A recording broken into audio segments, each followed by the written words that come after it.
You're reading this, or if you're watching this, know that it's Halloween. Sorry, I had to try something. I had to be a little bit funny. We're gonna do something a little bit different. Hey, welcome back to the channel. It's your boy Sconch, and welcome back to Game. It's gonna be a little different. It's gonna be more like Sconch reading, Sconch Past Sconch podcast. What do you think, Vader? You think that's what we should go with, like Sconch cast? I think it's a dumb idea. Okay, well, I mean, I may have asked your opinion, but I don't care about your opinion. Then why fuck ask? Well, anyway, we are going to be reading in light of spooky season. We are going to be reading some spooky Reddit stories, and I'm even going to be sharing some of my own spooky stories. Let me get up and close personal with you guys real quick. Let me turn that on. Get it with some more. Let's go red. I should change. We'll see what this looks like. Color. I did nothing.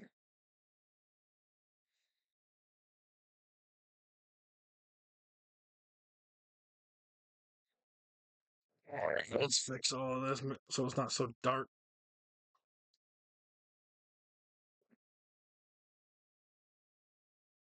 Ooh.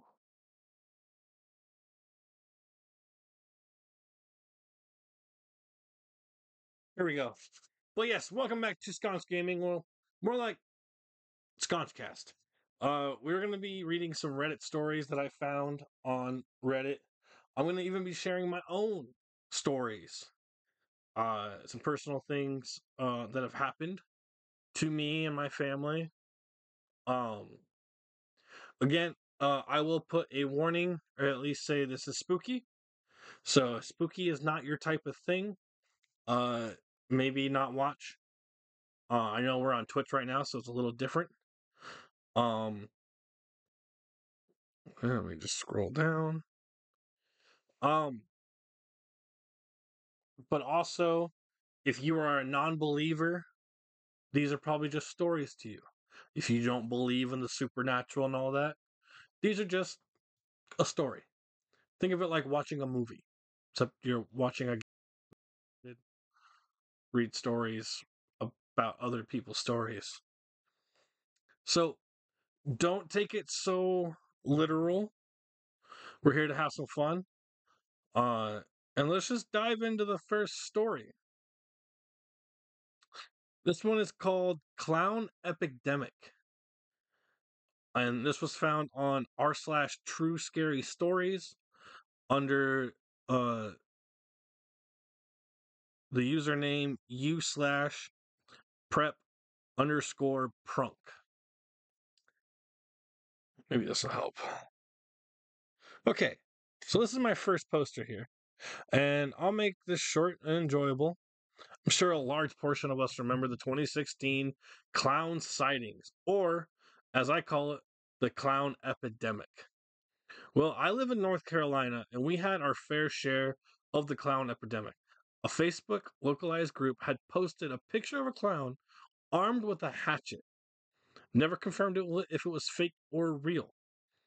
Walking down my street, and a few other stories of people committing creepy and disturbing acts in their own communities dressed as clowns. That's terrifying. However, my experience was more than just an, oh my god, it's a clown. A drive/walk away. Oh, a drive away/walk away. I was 14 years old in 2016, and this took place in October. Right around the this right around the corner from Halloween.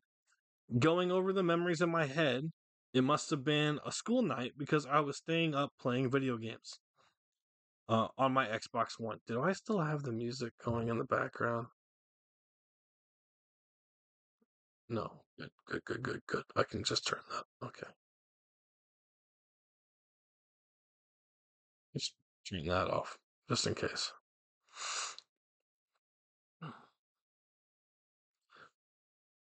Going over the memories in my head, it must have been a school night because I was staying up playing video games. Uh, in the dead of the night, sitting in the darkness of my own room, and only illuminated by the brightness of the video game on my television. My bed sits right up against the wall. The walls aren't terribly thick or thin, and the pinky fingers reach away from the foot of the bed is one of my bedroom windows. Beyond that window, at the foot of the bed, is my dresser, and on top of that, my TV. During a single player video game, I heard a knock at the window near the foot of my bed.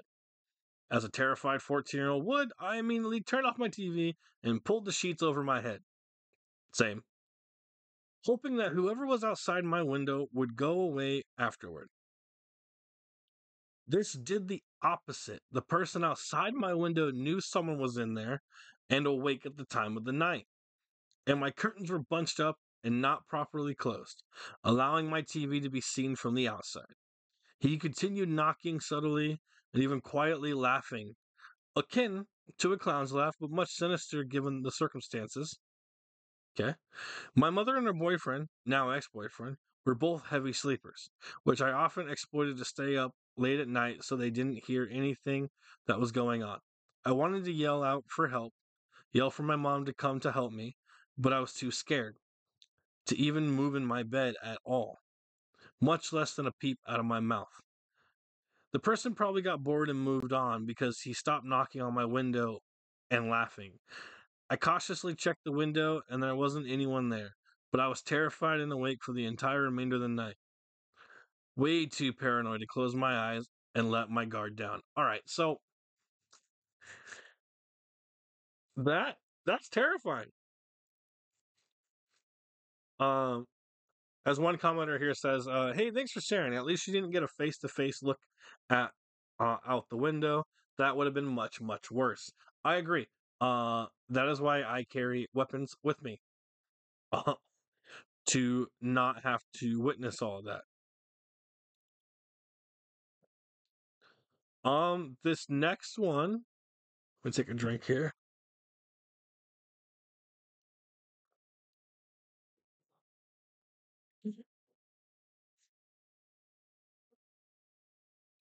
This next one, is from r/scary stories by author u forward slash the underscore white mare. Lovely name. Uh, this one is titled I've worked as a crime scene investigator for 25 years. This is my weirdest case. I'm going to put in a warning and say I have not read this story, but from the title of it, I'm assuming it's going to be kind of gory since it's about it's a crime scene related. So there is potential possible gory scenario. There is potential possible different descriptions being said throughout the story. And it is kind of a lengthy one. So I just want to give you guys a fair warning. But let's dive right into it. I've worked as a crime scene investigator for 25 years. This is my weirdest case. On the 25th of November, 2018, the victim pulled into a budget motel in the early hours. Wow, I need to reread everything. The early hours of the morning. He booked room 12 for a 3-day stay, and on the fourth day, the owner of the establishment sent his son to check on the victim. What he found was something that someone his age should never have witnessed, or anyone for that matter. By the time I arrived at the scene, it had already been cordoned off. Members of the county police department had swarmed the area in an absence of the sun. It was the blue and red flashing lights that cast their glow over the building. I made my way past the tenants who were half asleep, doing their best at giving witness testimonials. I stepped by a particularly shaken forensic pathologist who was trying to call his mother and entered room 12. Now, I've been working as a crime scene investigator for more than 20 years. I have dealt with some truly confounding scenes before. In 2006, the body of a missing hiker was found in the woods just on the county line. It had been burnt to a crisp, but only the upper half. Below the waist was completely untouched, as was the surrounding area. More recently, a farmer reported a break. It glitched. A farmer reported a break-in just after New Year's Eve. Presumably, someone had broken into his warehouse, which housed an industrial animal carcass shredder. It had been used in the night, and a pile of jellied flesh was found clumped at its mouth. Horrifically, it was eventually proven to be human, although it couldn't be identified beyond that. Only one thing was found at the scene. Within the remains was a small steel plaque, about the size of a business card, with the number 002916 engraved in it. I say all this for a simple context. I am no stranger to the unexplainable, but what I saw in room 12, it still keeps me up at night. The following are excerpts from the crime scene report I filed that day. Incident number 240711. Date of incident November 29th, 2018. Time of arrival 11:54 p.m. Location room 12. Sir Sleep-A-Lot Motel, Yellow Smoke County. Reporting officer Detective Arthur Graham, Yellow Smoke County Police Department. Victim name John Doe. Name yet to be confirmed through fingerprints or DNA. Gender male. Age estimated to be mid-40s. Occupation unknown. Suspects none at the present.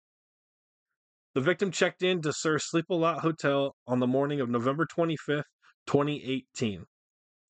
He informed the motel owner, Mr. John Kelly, that he would be staying for 3 days. No known associates or visitors during the stay. Victim was found laying on bed in supine position. Victim had skin removed crudely. Patches of flesh hang loose, revealing bone in some areas. Teeth indents on the right part of the pelvic bone will be examined. The victim's head is absent from the scene. Notably, the body had been dressed in what appeared to be women's undergarments, specifically a pair of lace stockings and a torn satin slip. Neither items of clothing belonged to the victim. The body was likely dressed post-mortem, which is after death for some of you who don't know.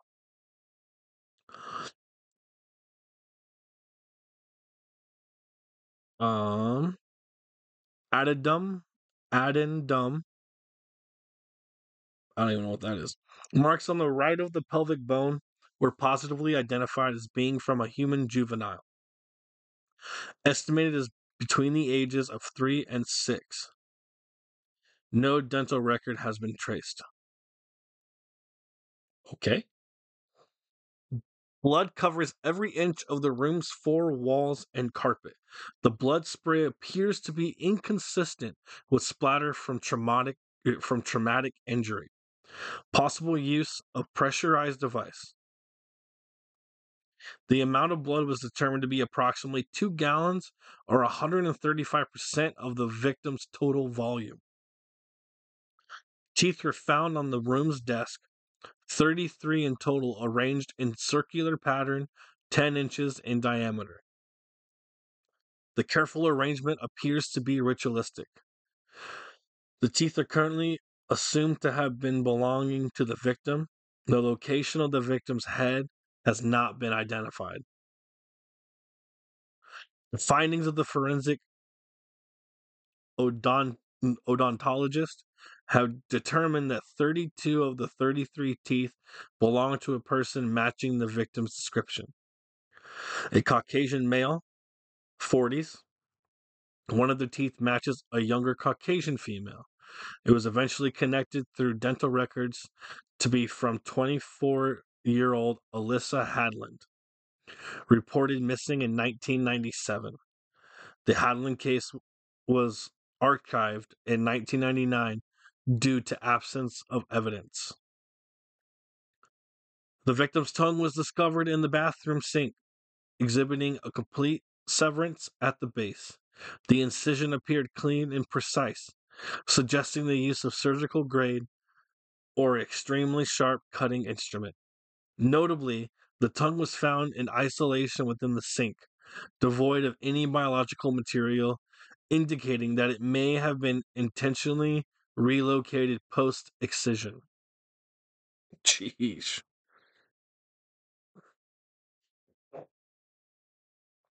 First responders noted signs of tampering on the coin operated television in the room, which intermittently activated to static approximately once an hour. The television would be deconstructed for forensic examination to recover latent fingerprints and other trace evidence related to its manipulation. Both of the victims' eyes were recovered from the interior of the room's coin operated television. The television screen had been removed the television screen had been removed and the eyes were placed within the cavity where the cathode ray tube was situated. This positioning suggests deliberate placement, indicating a possible symbolic motive. Holy cow. The only item of clothing found at the scene belonging to the victim was one pair of denim jeans, which witness John Kelly recalls being worn by the victim. The morning he checked in, the jeans were contaminated with the victim's blood. In the pockets were found a one-way bus ticket from the towns of Cosgrave to Mare's Income, one pack of apple-flavored gum, and a button. No other possessions of the victim were found. A pair of small leather lace-up shoes were found at the foot of the bed. From the lack of blood stains, we can assume the shoes were placed there after the homicide.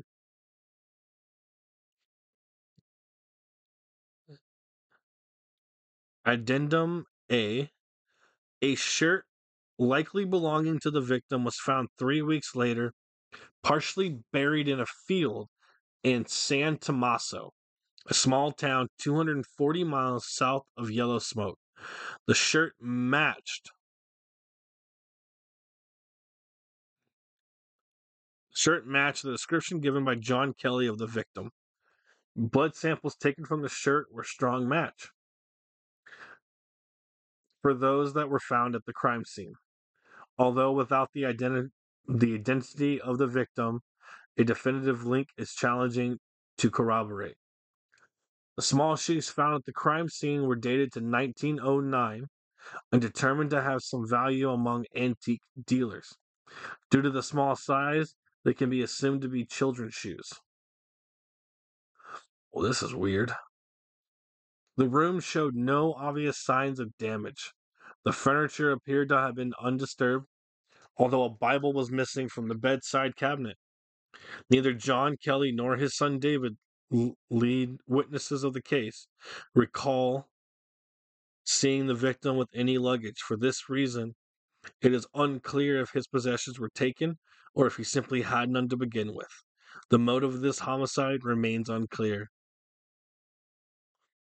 I'll save you the rest of the procedural formalities. I've lost track of how many nights I spent awake staring at my computer screen, reading and rereading this report. It stayed with me for the past 6 years, constantly at the back of my mind. I gotta get a coffee sip.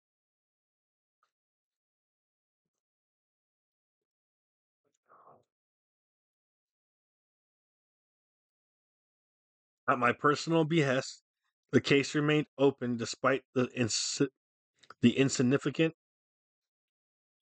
evidence and complete lack of any leads. When it was finally shelved at the beginning of this year, they were no closer to solving it than when the day we found him. Earlier this week, I learned that it had been reopened by the FBI. I assumed that there must have been someone else in the department who felt the same about the case as I did, strong enough to reach out and request assistance from the feds. I was tasked with compiling any and all digital evidence we had on the case onto a USB flash. It felt weird combing through all the reports, files, and forensics. It felt like I was visiting an old friend. I added the documents I wrote up on the day, the dozens of crime scene photos and witnesses' statements. I studied them all meticulously, all by myself. I doubted some Yale boy with a corner office could do any better.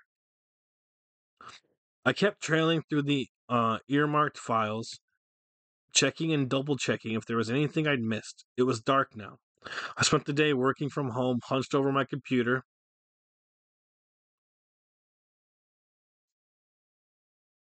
I lost my place trying to be funny. Hunched over my computer in my sorry excuse for a library. That's why my job mostly consists of now. Well, that's what my job consists of now.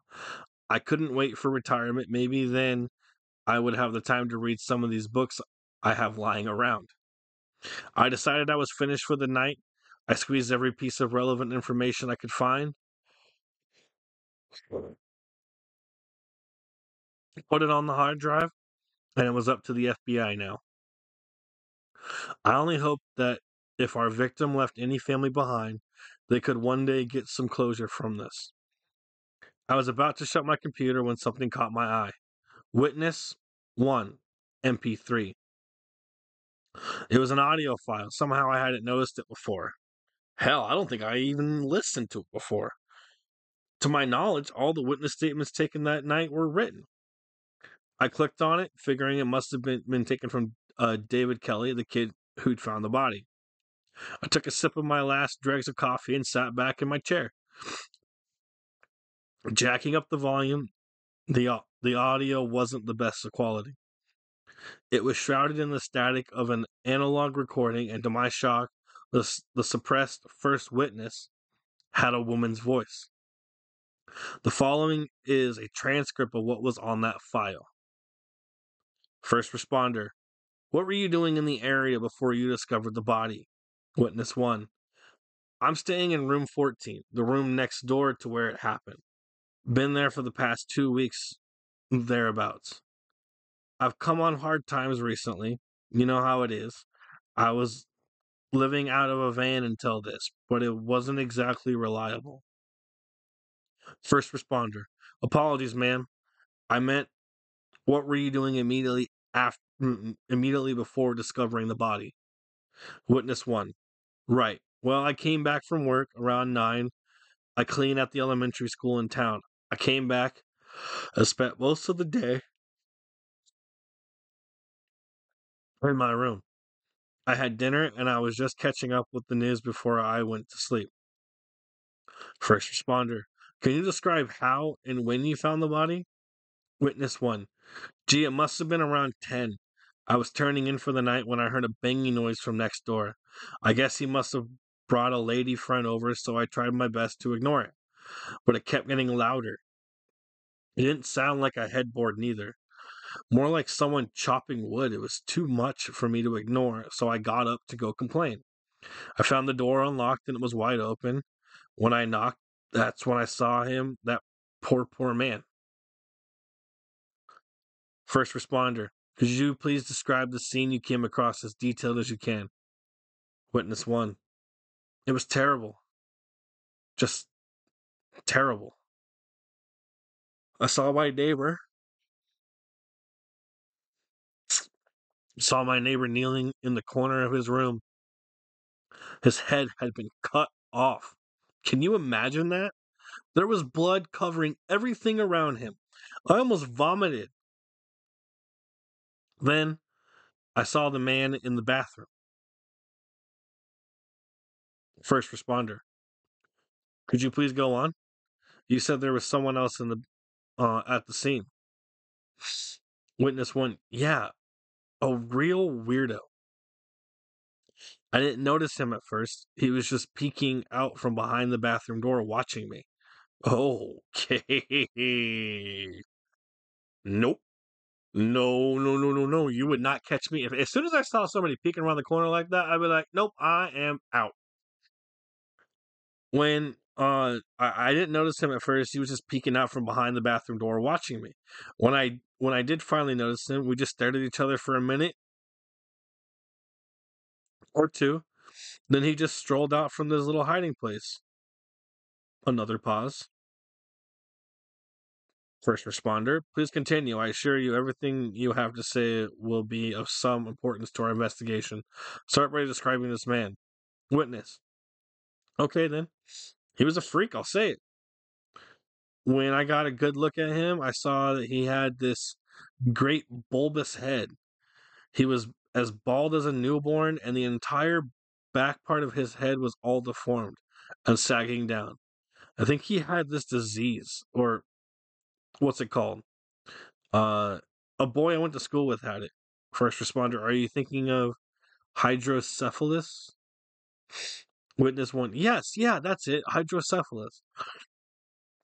But it was much worse than that kid I knew. Sorry if I'm coming across as rude, but it looked like some horrible octopus. And the front part of his head was far too thin. He has his pointy chin and cheekbones. His eyes were as bulging as his skull, all yellow and white. I think he had cataracts.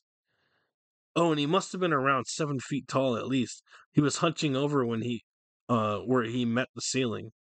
First responder, can you describe what he was wearing? Witness one, sure, he had this battered old duster coat on. It was black, but he was covered in these stitched rags of red and green. The coat hung down to the floor, but I couldn't make out the tips of brown leather boots poking out from the helm. First responder, can you.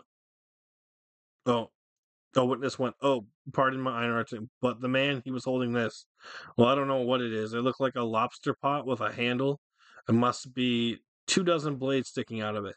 Knives mostly, and razor blades, axe heads, chains, that sort of stuff. Anyway, go on. First responder, right. What did you do when he came closer to you? Witness one, well, I ran. I just ran out of the motel and down the road until I realized everything I owned was in my room. I didn't fancy having to start over from nothing for a third time, so I came back, and that's when you bumped into me. First responder, all right, and how long was it from discovering the body until you called 911? Witness one, oh, I didn't call 911, honey. First responder, you didn't? Witness one, no, no. By the time I came back from my little jog, the place was already crawling with police. I still haven't been allowed back in my room. First responder, are you aware that end? His speech became muffled after that until the recording was nothing but static. That had been in the background since the beginning. After hearing this for the first time, I didn't know what to think. I just sat in my old oak chair until my wife came in to tell me that she was going to bed. I kissed her goodnight and went back to aimlessly staring at the computer screen. Eventually, I closed it and stood up.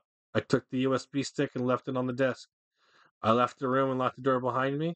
I changed, washed, and climbed into bed. I kissed my wife on the back of her neck and tried to fall asleep.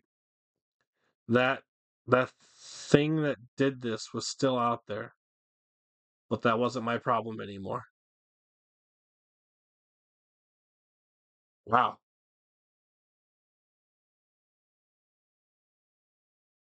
that that's spooky. Even though there was no climax of what actually did it or who did it or what did it, that alone, oh yeah, I got goosebumps. I got goosebumps. That alone is terrifying.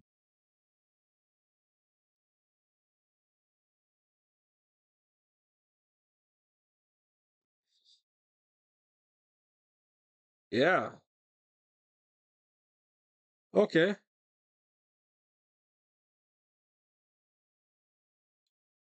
Well, let's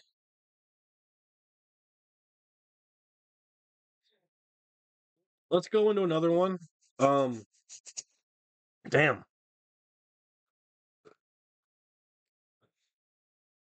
Let's see if this is still working.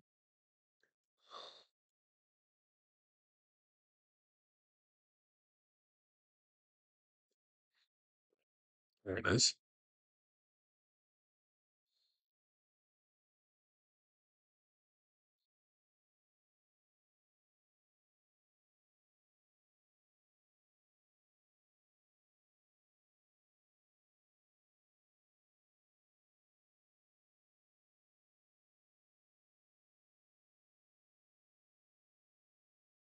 Okay. Um, this one is my story time. It's titled My Story Time. It was found on r/spooky stories on by user Yovan93828101. This was posted 6 days ago. That night, something felt different. The air in the house was heavy, as if the walls were breathing. Fear. My brother, okay, that's a weird name, but I'm gonna call him uh Sean. My brother Sean, who always believed in ghosts, decided to go to bed early before closing his bedroom door. He whispered, "Tonight I'll prove something." I didn't understand what he meant. Just as I thought everything was normal, I heard a chilling voice coming from behind his closed door. "Help me! Please! Help!" My heart started pounding. Frozen in place, I forced myself to move and open the door. There he was, sitting on the floor, perfectly still, with a small smile on his face shaken. I asked, "Are you okay? What happened?" He chuckled softly, almost playfully. "Just messing with you, bro." But before I could relax, something happened. And when this happened, it made my blood run cold.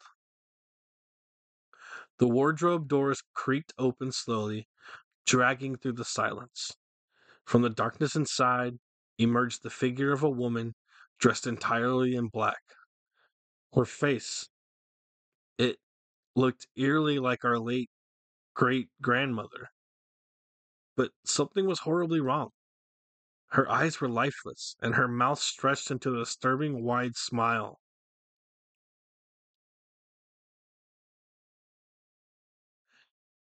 A chill ran down my spine. Sean locked eyes with me and whispered, "Don't say a word. Just stay quiet."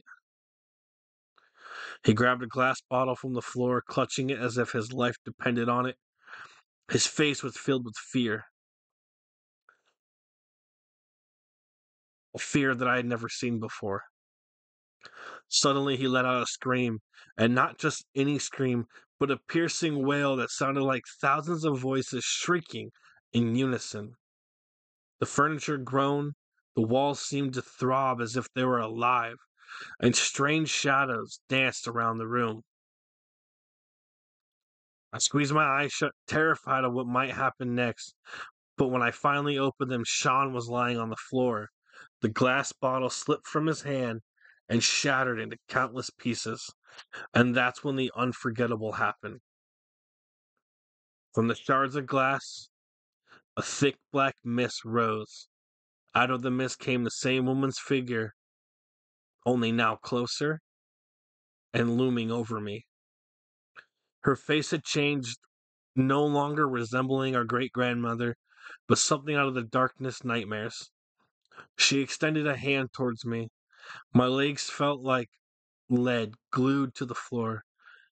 I was scared to move. Sean's voice, but weak. Sean's voice, weak but urgent, whispered, "Don't, don't look into her eyes." I turned my head just in time, feeling the icy breath of the woman brushing against my ear, and then silence. I heard the crunch of glass breaking, and for a moment, it felt like time itself had stopped. When I dared to look again, the room was empty. No sign of my brother, the woman, or the broken glass. The wardrobe doors were shut tight, as if none of it had ever happened. The next morning, Sean was back in his bed, as if everything had been perfectly normal. He smiled at me and said, "Still don't believe in ghosts?"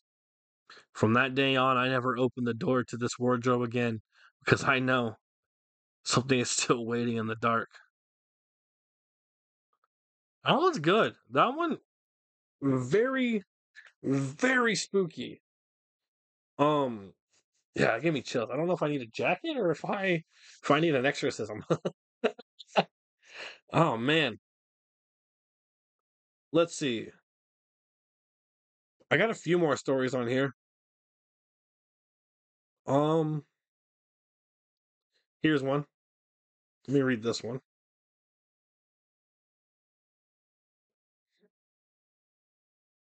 No, hold on. We'll save that one for another time.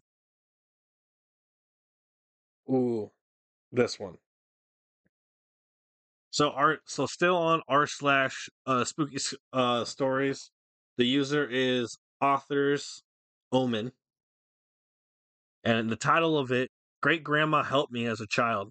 I wonder if it's the same great grandma from the last story. Probably not. Uh, but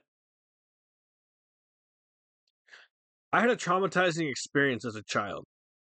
After that, I started getting visited by a ghost I learned was my great grandmother.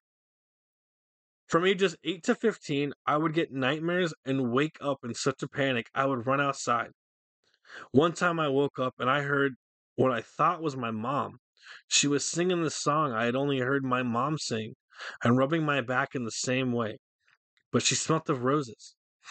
I was panicked because my mom didn't wear perfume, but she sounded so much like her that I just ended up being okay with it. I was 10 when I saw her face from the time. Uh, I was 10 when I saw her face for the first time. She was sitting on my bed and we looked so similar. I couldn't speak, but she knew I was looking at her because she rubbed my head the way my mom did when she'd catch me awake. I fell asleep to her rubbing my head and slept good for the first time since that experience. I was 10 when I pointed out a photo of my great grandma with my then baby grandma. I asked her, I asked who she was because she'd been visiting me. My grandma said it was impossible because she died when my mom was a baby. I argued with them because she was right there when I was scared. When I turned 11, she was at my birthday party. It was the first time I'd seen her in light and not half asleep. I realized she did look old, but in the way her clothes and hairstyle was old, and she was young. I asked my mom who she was, and my mom couldn't see her. The last time I saw her was when I, oh, for the first time, and she was crying in the corner of my room. Just that pure sobbing. It was it was those body raking sobs that makes breathing impossible and gives you the hiccups. It was the only time I couldn't hear her or smell her, and it freaked me out.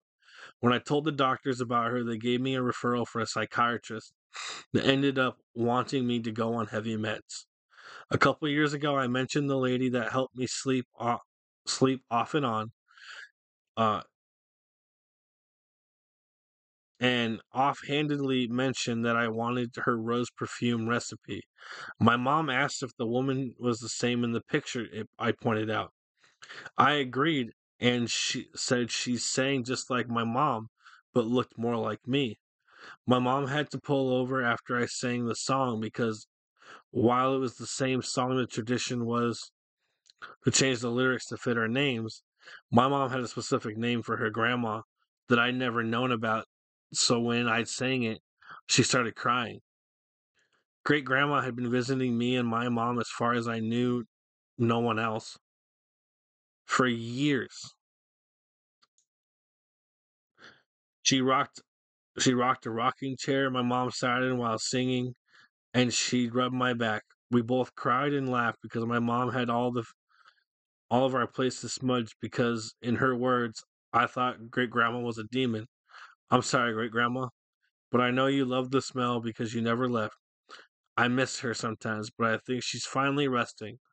I never want her to stop. Okay. So here's a similar funny story. Um, my sister growing up, one of my sisters growing up, had this imaginary friend. We'll call her because to this day, hearing that name, I get chills. Uh, we'll call her Denise. My sister's imaginary friend was named Denise,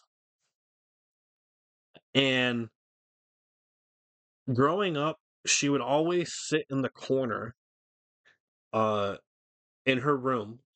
In our room, we shared a room, and she'd be talking like any normal 4-year-old kid would with her toys. But it was like full on conversation. Like you could understand a little bit of what they were like, what she was saying. Would you like some more tea? Would you like a cookie?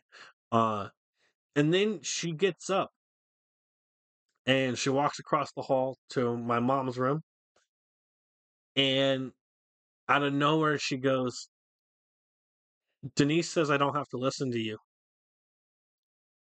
And my mom looked at her, and I'm in the room and I can hear her, and I remember my mom telling me the story again.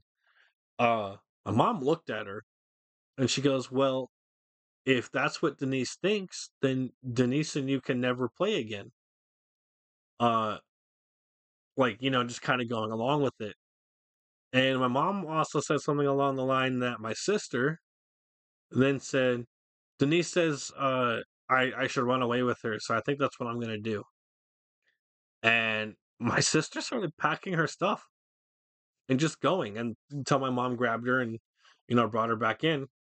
Um, all while this is happening, my buddy who lived down the street from us, like literally 4 houses down the street, he is telling me. So while my sister is seeing this imaginary friend, he is being visited by something that he can't explain. Uh, and it turns out that the thing that he is talking to is named Denise as well. And uh, he describes her the same way my sister did. Young girl, blonde hair, uh, probably about 8 or 9, and that typical little kid laugh because sometimes you can hear it, and whenever I hear this name, I'm like, yeah, no, and I always hear the laugh in the back of my head. So one day he goes down to his grandmother's house and he starts freaking out. And the grandmother is like, "What's going on? What's going on?" And his mom was like, I don't know. He just started freaking out. And he starts pointing to a picture on his grandma's wall of a woman. And it was a painting that they had. And he said, "That's Denise." Well, they showed the picture to my sister, and she goes, "Yeah, that's Denise. That's who I've been talking to. That's my friend." So at the same time, these both were talking to the same person. Very creepy. Well, same person. So very, very creepy. Very, very not demure. And then another time, there, what was it? We were, when they were telling me the story, I was about 13, maybe 12, 13, when they were all sharing everything about like connecting the dots. We were all sitting on the front porch, and my mom had this really cool uh stereo system that had a glass door on it that when you pushed it, it would lock it in place, or if you push it again, it would open it because it was a magnet on it. Well, I remember I went in and I turned the music up a little bit and I closed it. I come back out and we're all sharing our scary stories. We're all doing our little, bits and things that we saw, talking about, the supernatural. And all of a sudden, the music gets blasted. Like, I'm pretty sure the song was Carry On My Wayward Son. And it went carry on my wayward, and just went boom, blasted. We all looked at each other. We're like, it was the cat, right? It was the cat. My mom asked me, "Hey, did you close that?" And I said, "Yeah, I closed it." We all walked in. The door was closed. Uh, and to this day, we still talk about it, and we have a little like laugh, and we're like, "Yeah, next time we don't tell the scary stories." And then I think that's all I really remember of like stuff like that. Although I will end it with this one. In my current house, uh, I can try to find the article and link it. But I live in a town, in a small town called Bucoda. Yeah, that's actually how it is, Bucoda. And the house I live in used to have a shed outside. In fact, in my current room, if I look out my window, I could have saw this shed. And we've had it before. We had it for years. We recently knocked it down in the last, okay, I can't say recently, but within the last 10 years, we knocked it down. But the owners before us had posted a story in the newspaper, and we ended up finding the article years later. Um, so my parents, well, my grandmother, with the siblings, well, with her siblings and her kids, moved into this house. Uh, I think 1988. So there was owners before us. Uh, and the one thing you need to know is the part of the town that I live in used to be called Seatco, which is Devil's Town, Devil Street. And I live on Nanette and Seatco, Devil Street. Behind that, up by the river, is the old prison that used to be here in town. And it was a pretty hardcore prison. You could probably look it all up. Seatco prison. Um, but anyway, the father and his son were outside chopping wood in the woodshed, uh, chopping the wood, throwing it in, chopping the wood, throwing in. And at one point, the son looks up and goes, "Dad, who's in the house?" And the dad looks up and goes, "Ha, that's funny." And he goes, "No." And he looks up and he sees someone standing in the window. I'm looking at the window in my own room and I'm like, "Okay, please don't. In the name of Jesus, no." Ah, Anonymous Otis. And he's like, "That's weird." So he rushes inside, and the boy is still looking, seeing this figure look at him in the window. And all of a sudden, he sees the father up there, and the figure disappears. Father comes back downstairs and he goes, "Did you get a really good look at him?" And he goes, "Yeah, he had a number on his shirt, and it was like an orangish outfit," which freaked the father out because orangish, you know, shirt with numbers make him think of the prison. And so they file a report and everything, and maybe someone, but well, like maybe somebody was in the house, but the way the layout is, there's a room, and then there's stairs.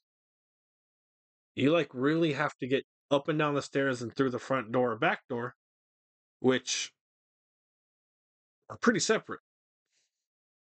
So yeah, pretty terrifying to find that article about my house. And now I'm in the room. Now I just record in this room and I sleep in this room. Uh so yeah, pretty chilling. But anyway, thank you guys so much for bearing with me. I know a couple of you guys do silent views, so you're not full, you're just listening to the audio. versus actually watching, but I do appreciate you. Um, if you guys like the idea of me reading Reddit stories and you want me to read your scary story or just any story in general, feel free to reach out on me on Twitter at Sconch Gaming. Or you could follow me on the new Twitter. Uh, is it called? It's pretty sure it's called Blue Butterfly. Oh, Blue Sky. You follow me on Blue Sky at Sconch Gaming as well. I just started the account, but you can find me at Sconch Gaming at Blue Sky. I'm posting on there. I'm posting uh on X, Twitter, whatever you want to call it. I'm also going to be uploading this as a VOD to YouTube. So, hi YouTube. I hope you guys enjoy the rest of your day. Stay safe, and remember, you've been sconched.